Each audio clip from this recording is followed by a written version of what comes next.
Fala, gente, bom dia, boa tarde, boa noite. Trouxe o vídeo para vocês, o segundo vídeo da nossa série de NAT. Hoje com NAT do tipo dinâmico, beleza? No vídeo passado a gente viu o NAT estático. A gente vai seguir aqui nossa jornada com o NAT dinâmico. Muito do que foi dado lá no vídeo passado não vou repetir, tá? Nesse vídeo, uma base mais teórica. Então, se você não viu o vídeo passado, não sabe nada de NAT, dá uma olhada lá, tranquilo? Antes de assistir esse. Então vamos para o nosso lab, né, entender o que está acontecendo. Dar uma recapitulada no lab passado, no que a gente fez no nosso vídeo passado de NAT estático, para entender a necessidade do NAT dinâmico. Tranquilo? Em seguida a gente cai para a configuração. Aqui, gente, a gente tem o mesmo laboratório do vídeo passado, com adição de um device a mais aqui. Então eu adicionei um computador a mais aqui, que é o nosso querido Fábio, beleza? Que está aqui embaixo agora. Então eu tenho 3 VLANs cada computador em sua respectiva VLAN. Eu tenho o meu CE aqui fazendo NAT, né? Vai operar o NAT, é o nosso roteador de borda da nossa empresa, a nossa empresa ABC. Eu tenho um roteador simbolizando a internet, que de novo poderia ser milhões de roteadores aqui no meio do caminho, milhares, né? Só que um apenas é suficiente para simular esse nosso ambiente aqui. E eu tenho um roteador de borda lá do data center lá da Google, beleza? E com um servidor simulando um servidor mesmo real na internet, tá? Esse é um IP real, 142.251.135.78, é um IP real da Google lá. Temos esse servidorzinho aqui, nosso lab simulando esse servidor da Google. Tranquilo? E aqui eu tenho o pool da minha empresa, né? Que a nossa empresa comprou um pool de endereços públicos válidos para a gente sair para a internet. A gente viu no vídeo passado, tá, que o NAT estático ele funciona na tradução de 1 para 1, né? Então, a partir do momento que eu habilitei o NAT no meu roteador de borda aqui no meu CE, o que acontece? O meu CE ele vai pegar um endereço público dentro dessa pool que a gente comprou e vai emprestar para um camarada, por exemplo, Felipe aqui. E ele vai atrelar, ele vai criar uma tabelinha dentro do nosso roteador, da nossa memória, atrelando esse endereço de IP público válido com o endereço, tá, de IP privado aqui da nossa máquina que a gente configurou no CE, beleza? Então, a gente vai ter uma entrada na nossa tabela para cada host dentro da nossa empresa. Qual o problema disso, né? Vamos supor que eu tenha 1000 computadores aqui dentro da minha empresa aqui. Tem 1000 devices querendo acessar a internet. Aí vamos supor, tá, que 99 desses camaradas estão ociosos ali, tá, e não estão acessando a internet em determinado momento. Vamos supor só o Fábio está acessando e tem outros 999 aqui computadores que não estão acessando a internet. Com o NAT estático, tá? Mesmo esses caras ociosos, o que vai acontecer? A tabela de tradução NAT ela é estática. Então eu não tenho como reutilizar esses endereços de IP público que foram emprestados para esses 999 caras aqui. É uma tradução estática, ela fica salva na memória do nosso router ali permanentemente, beleza? Então, se eu emprestei 1000 endereços públicos da nossa pool aqui, que a gente comprou, para 1000 devices dentro da minha empresa, esses endereços não podem ser reutilizados em hipótese alguma. Eles ficam amarrados aos computadores o qual eu emprestei, tá? A gente faz esse empréstimo na configuração no CE. A gente viu no lab passado, no vídeo passado, beleza? Aí que surge o nosso NAT dinâmico, gente, que é o assunto do vídeo de hoje. O NAT dinâmico ele resolve um pouco desse problema pra gente, tá? Em o que consiste o NAT dinâmico? O NAT dinâmico, a partir de um certo momento, vamos supor que o Felipe ele tem uma tradução aqui no CE, tá? Eu configurei o CE com o NAT dinâmico. O Felipe criou um tráfego e a partir do tráfego que o Felipe criou, eu emprestei o endereço dentro da pool para o nosso querido Filipão. Vamos supor que se passa 1 hora, o Felipe estava usando a internet, o Felipe decide ir para casa, tá? Então ele sai mais cedo da empresa, tá? Ele deixa lá o expediente às 2 da tarde. Cara, quando bater 3 da tarde, né? Se vier outro camarada aqui espetar um cabo nesse switch com outro computador e tentar usar a internet, o que o CE vai fazer? O CE viu que o Felipe estava ocioso, que ele não estava usando a internet, e ele libera esse IP público que estava atrelado ao Felipe para outro camarada usar. Tá? Então eu tenho mais flexibilidade quanto aos meus endereços de IP público. Tá? Luiz, isso quer dizer que o NAT dinâmico ele é bem melhor que o NAT estático? O NAT estático nunca vai ser utilizado? Não, gente. Tá? Em casos específicos, tipo dentro do data center, o NAT estático ele é útil sim, ainda é utilizado. Só que a gente tem essa melhora, mas depende do tipo de ambiente que a gente quer implementar. Tá? Nesse nosso ambiente aqui, o NAT dinâmico ele é muito mais útil do que o NAT estático. Beleza? Dentro desse nosso lab, isso que a gente está se propondo a fazer, né? Que é pegar uma empresa cheia de devices, querendo se comunicar com a internet, e emprestar IP público para esses camaradas poderem sair. Então o NAT dinâmico ele faz muito mais sentido dentro desse contexto aqui, tranquilo? Então, bom, a gente entendeu o que é o NAT dinâmico, vamos para a configuração. Tá? Só repetindo muita coisa eu falei no vídeo passado, gente. Então se você está boiando aí, cara, é porque você não assistiu o vídeo passado. Então considera assistir lá para não ficar boiando aí. Então vou dar um enable, configure terminal. Beleza, entrei no meu modo de configuração. Vocês lembram que no NAT estático, a primeira coisa que eu fiz foi definir a interface inside e outside do NAT. E a gente explicou lá o porquê, né? Configurar interfaces com inside e outside, como é que funciona a lógica disso. Aqui a gente só vai configurar, então vamos para a nossa flash 10, que é o nosso IP NAT outside. Vamos para a nossa, se eu der um do show IP int brief, eu tenho três subinterfaces criadas, que são os default gateways para VLAN 10, 20 e 30 respectivamente. Então eu tenho que entrar nessas três interfaces para definir o nosso IP NAT inside. Beleza? Lembrando de novo, só reforçando, isso a gente falou no nosso vídeo passado, gente. O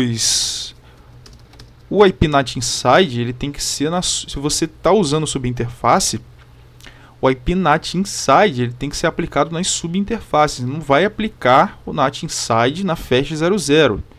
Se você aplicar na flash 00, que é essa aqui, ó, não vai funcionar, cara. Você tem que aplicar nas subinterfaces, tranquilo? Beleza. Configuramos o IP NAT inside. Próximo passo, né? No NAT estático a gente tinha configurado o IP NAT inside e outside e a gente já é direto para IP NAT inside source, aquele comando grandão para habilitar o NAT. Aqui vai ser um pouco diferente, gente. Por que vai ser um pouco diferente? Aqui a gente vai ter 3 passos, tá? Ao invés de, quatro passos. Lá no nosso NAT estático a gente teve 2 passos, que é definir as interfaces inside e outside e aplicar o IP NAT inside source, aquele comando global aqui para habilitar o NAT. Aqui vai ser um pouco diferente, tá? A gente vai ter 4 passos no total. O primeiro é o mesmo, né? Que é o dar o IP NAT inside e o outside, definir as interfaces inside e outside no NAT. O segundo, cara, a gente vai definir uma lista de acesso. A gente vai precisar criar uma lista de acesso. Logo em seguida, no terceiro passo, a gente vai criar uma pool no NAT. E o quarto passo é habilitar o NAT globalmente com a IP NAT inside source, tá?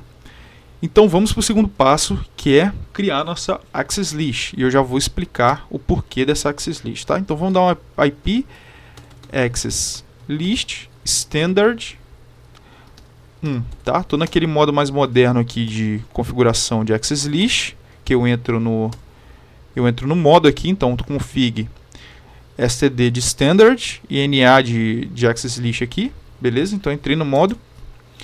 E por que eu estou criando essa access list, gente? Access list ela vai estar amarrada com o meu NAT, ela vai trabalhar em conjunto com o NAT para quê? Para eu decidir quais devices dentro da minha empresa podem ou não receber a tradução de endereços, tá? Então poderia ter, por exemplo, uma VLAN excluída aqui. Vamos supor que tem uma VLAN 40 que eu não quero que esses caras acessem a internet. Eu não vou colocar eles dentro da minha access list. Eu não vou dar um permit para ele dentro da minha access list, entendeu? Acho que ficou claro aí. Então, a nossa access list ela vai dar um permit em todo mundo dentro da minha empresa. Pode ser um device ou pode ser uma rede que eu quero que esteja apto, tá, a receber uma tradução de endereço IP público, tá? Então esses caras vão conseguir sair para a internet.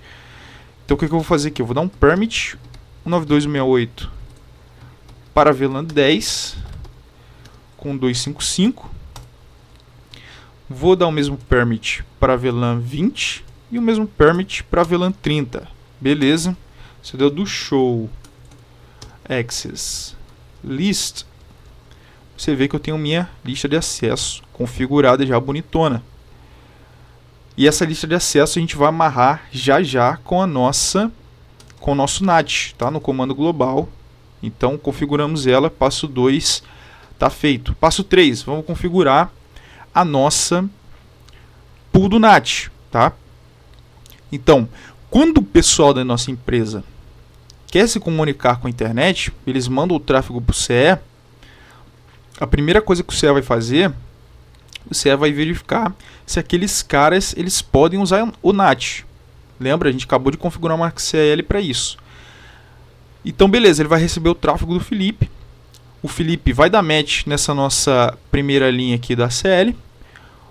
O CE vai falar, pô, o Felipe ele está autorizado a usar um IP público aqui para sair. O Felipe, e o CE vai emprestar o endereço dentro da nossa pool para o Felipe.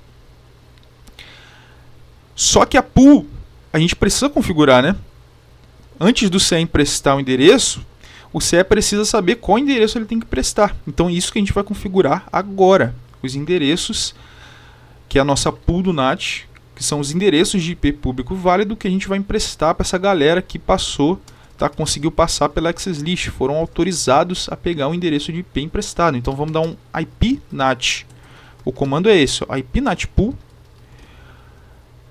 Se eu der interrogação, ele pede um nome, né, para nossa pool. Eu vou colocar um nome aqui, NAT pool, tá? Tudo em maiúsculo. Lembrando que esse nome aqui é case sensitive, tá? Então você tem que lembrar o que você configurar aqui. Quando a gente aplicar no NAT ali, tem que estar exatamente igual a o que a gente botou aqui, beleza?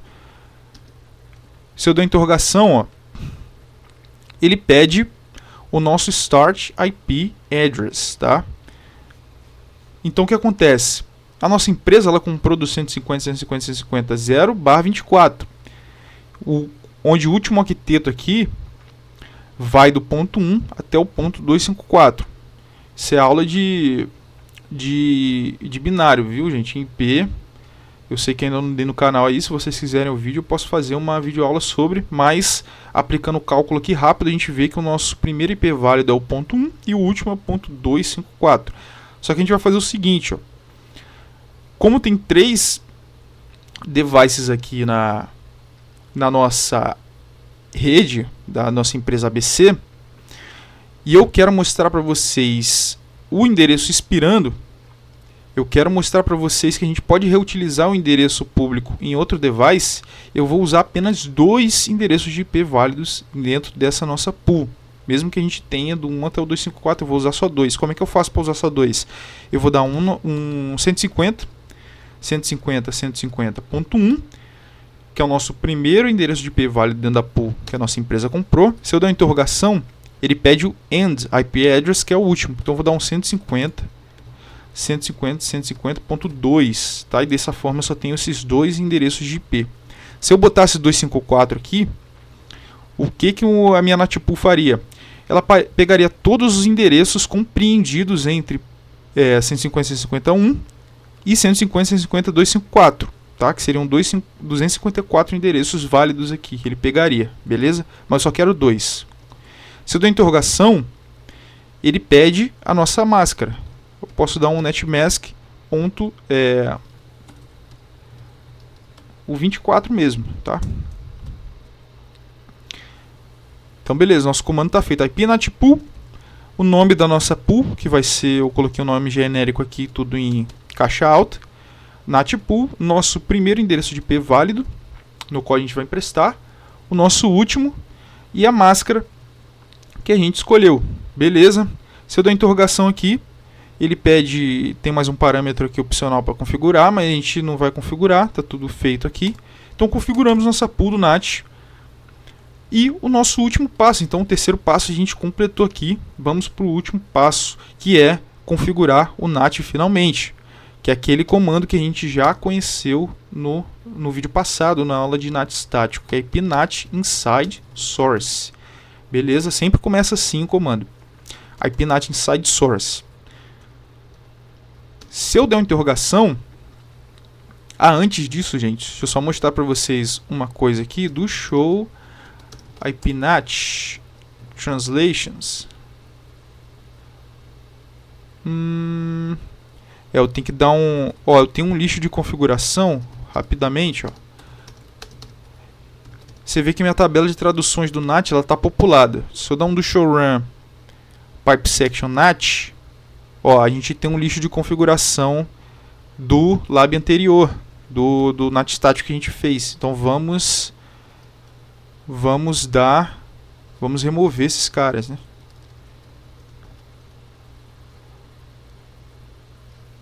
Vamos remover esses comandos aqui que a gente tinha configurado.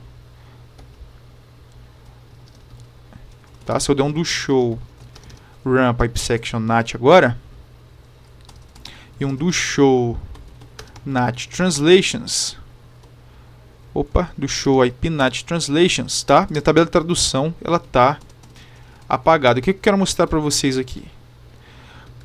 Show ipnat statistics.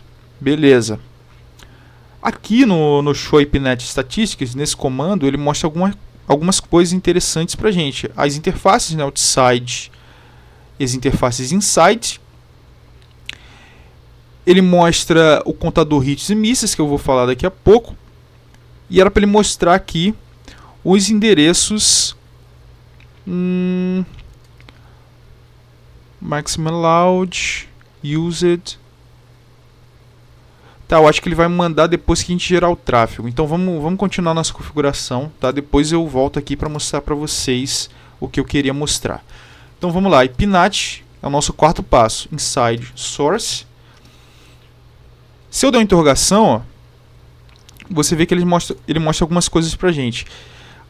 No lab passado a gente tinha configurado o NAT estático. Então o próximo keyword que vinha aqui era o static. Lembra? ipnat inside source static, e a gente continuava configurando o NAT estático. Só que agora a gente tem uma access list, lembra lá? Que a gente acabou de configurar uma access list para negar ou permitir os camaradas que vão receber a tradução. Então a gente vai amarrar. É aqui que a gente amarra nosso NAT, a nossa access list. Então vou dar um list, ele vai pedir o ID da lista, ou o nome, né, que nossa lista foi configurada, no caso foi uma lista standard com ID de 1. Se eu der uma interrogação, olha o que ele pede aqui, né? Ele pede uma interface ou uma pool de endereços, que foi exatamente o que a gente configurou. A gente configurou uma pool no nosso NAT. Ele pede aqui net pool of global address. E aqui a gente tem que colocar o nome da nossa pool, exatamente como a gente tinha configurado. Então, tudo caixa alta, nat pool. Se eu der uma interrogação, esqueci da keyword, né? Pool, nat pool. Tem um pool antes ali, né?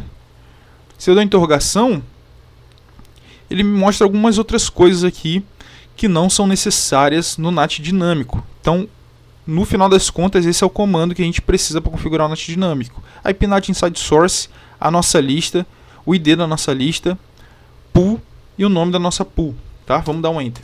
Beleza? E vamos dar um WR. Se eu mostrar para vocês agora, a gente acabou de configurar o NAT, né? Se eu der um do show ipnat translations, você vê que não aparece nada. Nossa tabela de NAT, das traduções do NAT, ela está vazia. Ao contrário do que foi no NAT estático. Por quê, gente? O NAT dinâmico, ele espera o tráfego bater, o CL vai esperar o tráfego bater para preencher a tabela de traduções dele, ao contrário do NAT estático. NAT estático, quando a gente configurou o NAT estático, o CA automaticamente ele preencheu na tabela dele as entradas, tá? As traduções. Por quê? Porque o NAT estático ele não muda, gente. Lembra lá que a gente falou? O CE ele não vai disponibilizar aquele endereço para mais ninguém. Vai ficar só para um device só. Então ele salva logo e deixa lá, staticão, congelado, aquela entrada. Aqui no NAT dinâmico não. Tranquilo? Se eu der um do show agora, ipnat Statistics, vamos ver se aparece aqui. E aqui aparece, gente, depois que a gente configurou o NAT, ó, o que eu queria mostrar para vocês aqui, ó, é a nossa pool, ó. Ele mostra a nossa pool, NAT pool, máscara 254, start 150.1 aqui, com o final .2, e o total address, ó. Então a gente tem uma totalidade de 2 endereços de IP público a serem emprestados. Ele mostra aqui, alocado, não tem nenhum, porque a gente não gerou nenhum tráfego, então não tem nenhum endereço de IP público na nossa pool alocado para nenhum device da nossa rede interna ali. E vamos gerar esse tráfego e ver essa parada mudando, beleza? Então o que eu quero? Eu vou aqui no Felipe. Vou entrar no Felipe aqui. Vou gerar um ping lá para o meu servidor da Google. Então 142.251. Está aqui no cantinho o nosso servidor, né? 251.135.78. Antes de dar esse enter, eu vou abrir uma captura. Eu abri captura as duas aqui no CE. Espera aí, cancela. Eu vou abrir uma na Fast 00, que é, é o nosso NAT Inside aqui. Tá? Essa interface Fast 00 está compreendendo todas as subinterfaces. Então a gente vai ver o tráfego batendo em todas as subinterfaces, tranquilo? E eu quero abrir uma Capture também na minha Fast 10 aqui. Quero mostrar para vocês rapidamente só o tráfego antes e depois da nossa tradução, né? Pra gente ver essa parada funcionando mesmo. Eu vou aqui na esquerda, vou dar um filtro, só quero ver ICMP, tá? Vou diminuir minha janelinha aqui rapidamente.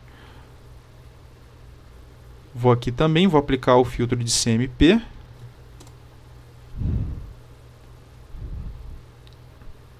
Beleza. Tudo bonitão aqui. Eu vou soltar o tráfego a partir do Felipe. Soltei meu ping. Você vê que a gente está se comunicando com o servidor.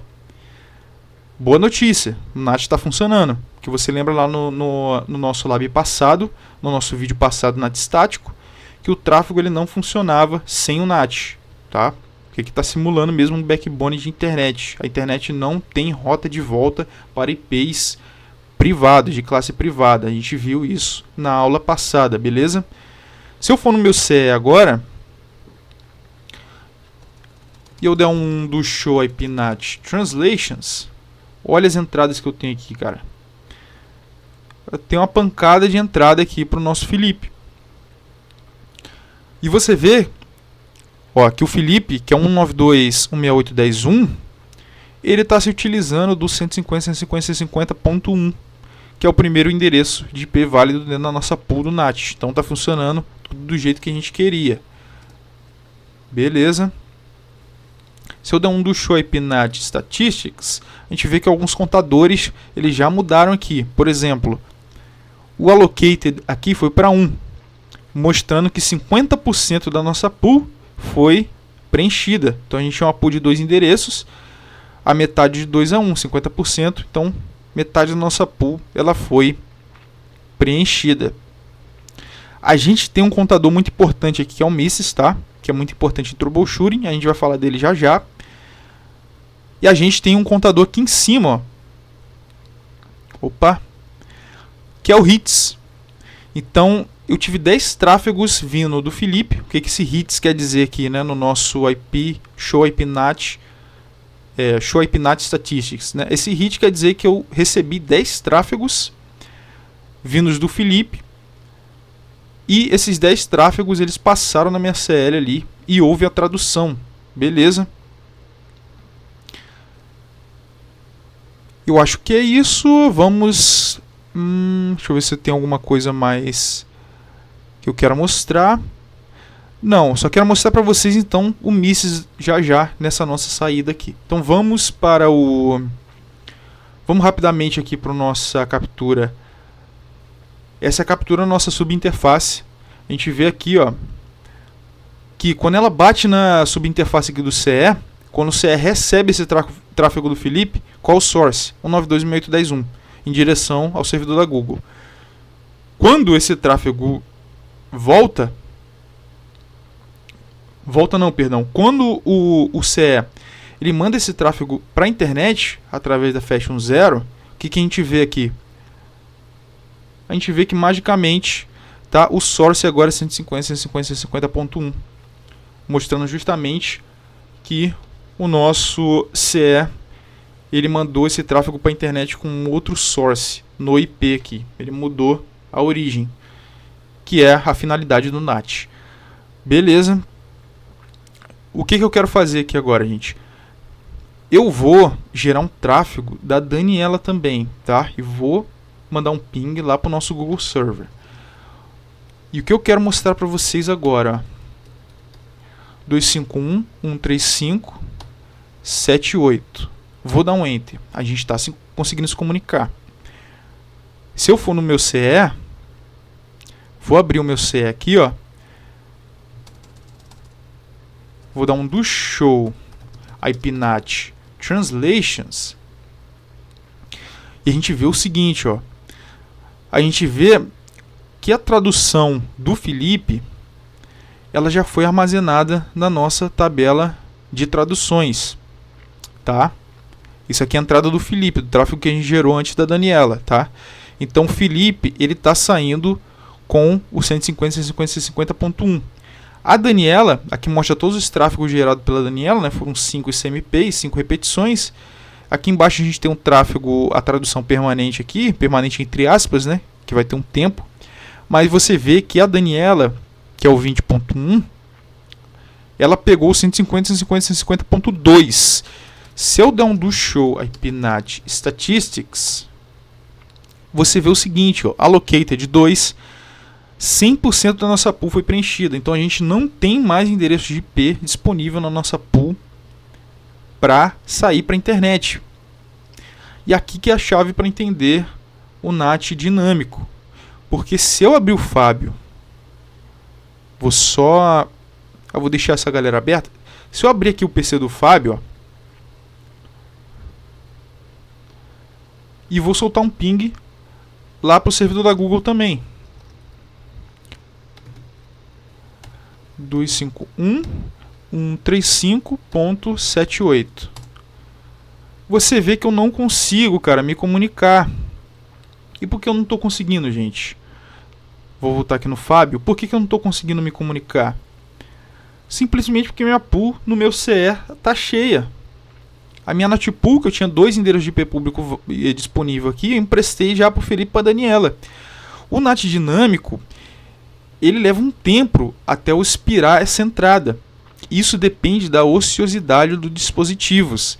Então o CE, como a gente acabou de se comunicar, a gente acabou de mandar um ping do Felipe, né, tem alguns minutos, e da Daniela para o servidor da Google, aquela entrada ainda está fresca ali no CE, e o Felipe e a Daniela ainda estão salvos na tabela de tradução do nosso CE, cara. Eles estão salvos aqui, então não tem como emprestar. Eu vou ter que esperar passar um tempo até expirar uma dessas entradas para eu poder emprestar o endereço para o Fábio poder acessar a internet também. Beleza? E essa é a chave para entender o NAT dinâmico. Tranquilo? Você tem um tempo de ociosidade ali até o roteador ele liberar esse endereço de IP. Eu vou simular aqui, tá? Uma expiração de endereços aqui. O que eu vou fazer? Eu vou dar um clear, tá? IPNAT Translations All. Deixa eu ver se eu consigo. Eu vou dar um all mesmo. Se eu der um inside global IP address 150.150.150.2. Deixa eu dar uma interrogação. Local IP address. Se eu der um show IP NAT Translations. Olha, eu acabei de expirar aqui artificialmente, tá? Através de um comando, eu acabei de expirar a entrada da Daniela. Então vamos supor que a Daniela saiu mais cedo do expediente, cara. Passou uns 30 minutos, uma hora ela sem usar a internet. O que o CE vai fazer? Ele vai fazer justamente isso aqui, cara. Ele vai remover a entrada da Daniela, isso que a gente acabou de simular aqui. E dessa forma, se a gente for no Fábio e o Fábio tentar soltar um ping, agora ele consegue, cara. Beleza? Porque agora eu tenho um endereço de IP lá na minha pool disponível para emprestar para esse camarada. Então se eu voltar no CE aqui e der um show IP NAT translations, você vê que agora o 150.150.2 ele está alocado para o IP do Fábio, que é o 30.1. Camarada VLAN 30 ali, beleza, gente? E NAT dinâmico é isso, gente. Então a gente viu aí na prática a parada funcionando. Bom, gente, se a gente abrir agora o CE de novo, tá? A última coisa que eu quero mostrar para vocês, se eu der um show IP NAT statistics, que é aquele nosso comando que a gente já viu, olha o que ele mostra pra gente, ó. Você vê que o nosso contador aqui embaixo de misses, tá? Isso eu esqueci de mostrar para vocês na hora que a gente gerou o tráfego do Fábio. Lembra quando a gente tentou dar o ping no Fábio, o Fábio não conseguiu se comunicar com o nosso servidor da Google? Esse contador ele sobe, cara. O que significa esse contador aqui? Significa que alguém está tentando pegar o endereço de IP público emprestado, mas a nossa pool está cheia e esse camarada não está conseguindo, porque o roteador não tem o endereço disponível para emprestar para ele. Então esse misses quer dizer isso. Isso é um contador muito importante na hora de fazer troubleshooting aí. Só uma correção no que eu falei aqui sobre o hits, né? O hits, na verdade, gente, ele é as tentativas de pegar um endereço de IP emprestado, endereço de IP público. Não quer dizer que você conseguiu pegar, tá? Os hits são as vezes que a gente chegou com tráfego aqui no CE, passou na nossa CL e o camarada está tentando pegar o endereço de IP público. Não significa necessariamente que ele conseguiu, beleza? Bom, então é isso. Acho que eu mostrei tudo que eu tinha que mostrar aqui para vocês. Espero que esse vídeo tenha ficado claro, gente. Qualquer pergunta aí pode deixar nos comentários. Eu sei que o vídeo ficou longo, mas é assim mesmo, se a gente quiser entender a parada a fundo. Beleza? Grande abraço. Próximo vídeo, NAT, Overload ou Patch. Muito importante que você assista esse vídeo. É o mais importante dos três. É o NAT mais utilizado, sem dúvida nenhuma, no mundo real. Beleza? E é isso, gente. Eu agradeço demais a sua audiência aí. E até a próxima. A gente se vê no próximo vídeo. Valeu!